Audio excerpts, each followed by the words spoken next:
کہ وہ جیسے بھی جتنی بھی مشقت کرتے ہیں ہمارے لیے ہی کرتے ہیں۔ ہمیں تو 2 وقت کی روٹی پوری کھلاتے ہیں۔ ہم کبھی بھوکے تو نہیں سوئے تھے، لیکن وائے بندے کی ناشکری فطرت کہ ایک شے میسر آ جائے تو دوسری کے لیے تڑپنے لگتا ہے۔ میں بھی دوسری عورتوں کے فاخرانہ لباس، فیشن اور گاڑی بنگلے دیکھ کر تڑپنے لگتی تھی کہ شکلیں تو مجھ سے اچھی نہیں ہیں، لیکن ان کے نصیب کتنے اچھے ہیں۔ کاش میری شادی بھی واسق جیسے معمولی مستری کی بجائے کسی پیسے والے سے ہوئی ہوتی تو میں اور میری بیٹی بھی عیش کی زندگی بسر کر رہے ہوتے۔ پھر سوچتی میری زندگی تو جیسی تیسی گزر گئی تھی، مگر اب مجھے اپنی نہیں بلکہ اپنی بیٹی سائرہ کی فکر کرنی چاہیے۔ مجھے ارمان تھا کہ میری بچی کسی امیر گھر بیاہی جائے، کم از کم وہی عیش و عشرت کی زندگی بسر کر سکے۔ سوچتی میں جن خواہشات کو ساری زندگی ترستی رہی وہ ان کے لیے نہ ترسے۔ میرے پلو میں تو میری کم نصیبی نے دھول مٹی ہی باندھی تھی۔ خالہ نمو کی یہ نا سمجھ میں آنے والی باتیں سن کر اب مجھے بے چینی ہو رہی تھی کہ نمو خالہ اس فضول تمہید سے ہٹ کر اصل بات کی طرف آ جائیں کہ آخر ان کے ساتھ ایسا کیا ہوا تھا جو وہ اتنی پریشان حال آئی تھی۔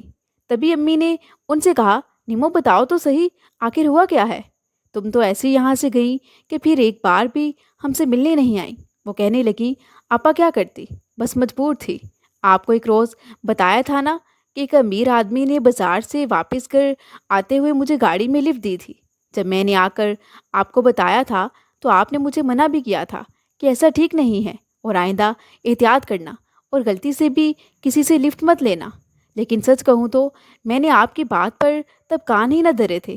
امی کچھ سوچتے ہوئے کہنے لگی، مجھے کچھ یاد نہیں ہے، جب سے فالج کا اٹیک ہوا ہے یادداشت روز بروز کمزور ہوتی جا رہی ہے، مجھے نہیں یاد اب کچھ بھی۔ مگر خالہ نمو کہنے لگی، ایک روز میں گھر کے لیے کچھ ضروری سامان لینے نکلی تھی، خریداری میں مجھے خیال ہی نہ رہا کہ کچھ رقم کرائے کے لیے بھی بچا لوں۔ جب آخری دکان سے خریداری کر کے باہر آئی تو دیکھا کہ پرس خالی ہو چکا تھا۔ کافی پریشان ہوئی اور سوچنے لگی کہ اب گھر کیسے جاؤں گی۔ اتنی گرمی میں گھر تک پیدل جانا بھی محال تھا۔ آپ کو تو پتہ ہی کہ بازار یہاں سے پاس نہیں ہے۔ تبھی میں سڑک کے کنارے کھڑی کبھی ادھر کبھی ادھر دیکھ رہی تھی، اس فکر میں تھی کہ کوئی رکشہ روکوں اور گھر تک پہنچوں اور اتر کر کرایہ آپ سے لے کر دے دوں گی۔ انہی سوچوں میں تھی کہ تبھی ایک گاڑی میرے پاس آ کر رکی اور ایک شاندار شخصیت کے مالک شخص نے ونڈو سے سر نکال کر سوال کیا، کیا آپ کو سواری نہیں مل رہی؟ میں تیز دھوپ میں آپ کو کھڑے دیکھ رہا ہوں۔ میں اس کی بات سن کر ہچکچائی تو وہ کہنے لگا، اتنا مت سوچئے، میں ایک شریف آدمی ہوں، اتنی دھوپ میں آخر آپ کب تک کھڑی رہیں گی؟ تبھی میں نے ہمت کر کے کہہ دیا کہ دراصل سواری نہیں مل رہی، تبھی کھڑی ہوں۔ میری بات سن کر وہ گاڑی سے اترا اور پھر اپنی گاڑی کی اگلی سیٹ کا دروازہ کھول دیا اور کہنے لگا، پلیز بیٹھ جائیے اور ادھر لائیے یہ سامان، مجھے دے دیجیے۔ اس نے شاپر میرے ہاتھ سے لے کر پچھلی سیٹس پر رکھ دیے۔ میں بھی کچھ سوچتے ہوئے اس کی گاڑی میں بیٹھ گئی۔ کار کا AC آن تھا۔